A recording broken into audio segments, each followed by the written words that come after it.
What is an audiophile recording? Each one of us on this hobby have our own take on what an audiophile recording is. I keep it simple. It's when the producers, engineers, and sometimes the singer or the band have the intention to record their performance as accurate as possible. So when you listen to the tracks on the album, you're hearing it as if the band or singers are right there in your living room. I have close to 50 CDs of audiophile albums, but I will admit I don't really listen a lot to some of them. I do have 5 that I enjoy listening to regularly, use it for auditioning audio components, and show off to my friends. These are the top 5 audiophile CDs on my collection, which I would recommend to you guys to listen to and use as a test track as well. I would like to give a heads up. The last 3 are popular and might not need any more recommendation from me. I think most audiophiles will have it on their collection already, but I'm still listing it here because this is the list of my favorite audiophile albums anyway. The first CD is the Best Audiophile Voices by various female vocalists. This album was released in 2003 by Premium Records. Premium Records was an American record label established in Chicago in 1950. They have released a lot of audiophile recordings on XRDC and SACD. There was a bunch of Best Audiophile Voices CDs that Premium Records released after the success of this CD. This album is a collection of female vocalists featuring different sophisticated styles. The album has 15 tracks featuring impressive collection of female vocalists like Eva Cassidy, Alison Krauss, Stacey Kent, and several well-known female vocalists covering popular hits like You Light Up My Life, What a Wonderful World, and Overjoyed. This CD is a bit special to me because this is the CD that introduced me to the world of audiophile recordings and showed me the joys of listening to a hi-fi system. When I put it on my CD player and Jane Monheit starts singing Over the Rainbow, I get hypnotized. It's the perfect first track for this CD with magical recordings. You can hear every ebb and flow of the singers' voices. The sound of the instruments are superb. That saxophone solo on the song Marisa will inspire you. All the tracks are great, but it's the song I Wouldn't Have Made a Difference that made me an Alison Krauss fan. I like the written note on the back of the CD. May your oral pleasures be enhanced with this album. My next recommended audiophile CD is Racing Sand by Alison Krauss and Robert Plant.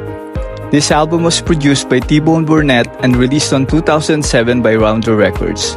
In 2016, the Rounder founders were inducted into the International Bluegrass Music Hall of Fame. They are the recording company that discovered Alison Krauss when she was 14. This Robert Plant and Alison Krauss album was one of Rounder's biggest hits both commercially and critically. It won 5 Grammys including Album of the Year, Record of the Year for Please Read a Letter, Best Pop Collaboration with Vocals for Rich Woman, and Best Country Collaboration with Vocals for Killing the Blues.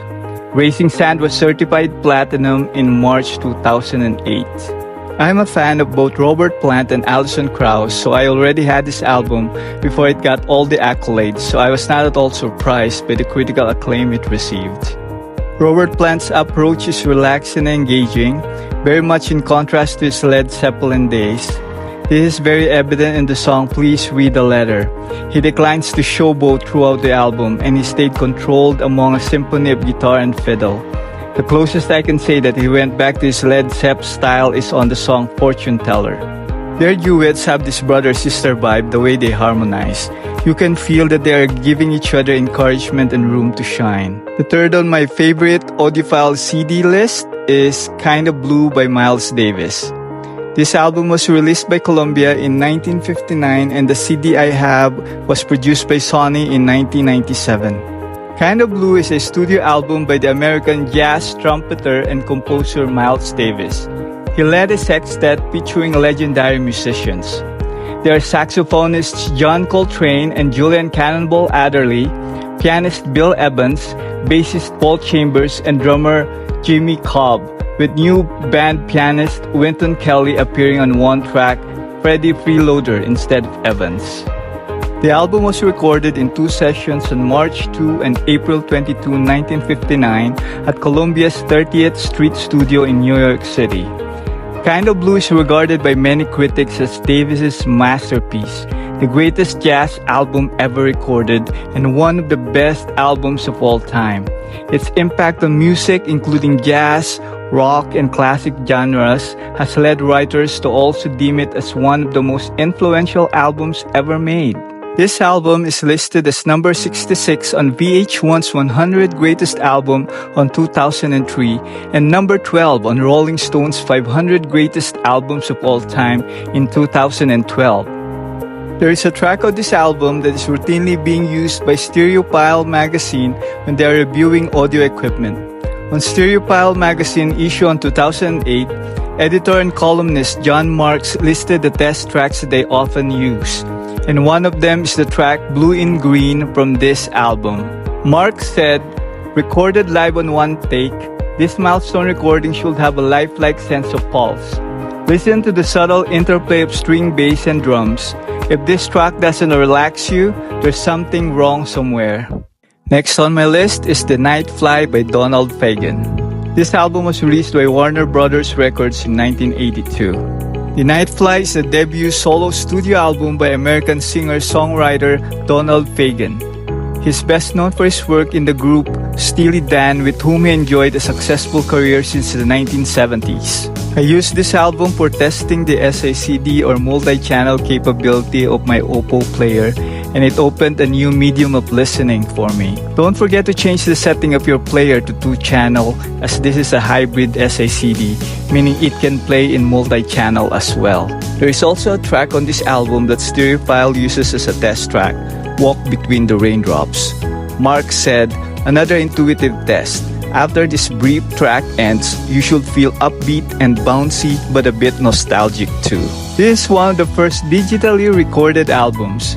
Upon its release, The Night Fly instantly garnered a reputation as an audiophile album, becoming a popular demonstration record in hi-fi stores across the globe. Sony was so impressed with The Night Fly's sound quality that it asked for permission to make it one of the first albums released on CD so that it could be used to demonstrate the new format at audio trade shows. In November 2020, speaker manufacturer KEF produced its own list of the top 24 best-sounding pop albums of all time, and The Night Fly came in 7th. The funny thing to me is that while fans and audiophiles have spent hours analyzing its every detail, its Donald Fagen hasn't done the same. This is what Fagen told Sound on Sound in 2006.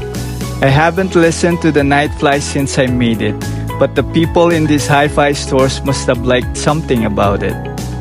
And the 5th on my list and my most favorite audiophile CD is Getz Gilberto by Stan Getz and Joao Gilberto. Recorded in March 1963 in A&R Records, released by Verb Records a year after, and reissued this classic on 1997. It says on the sleeve that in the mid-80s, at the beginning of the CD era, landmark Verb LPs of the 50s and 60s were among the first jazz issues in the new format. Verb Master Editions reissue those classic records using the best available sources. They are restored carefully to produce optimal audio clarity.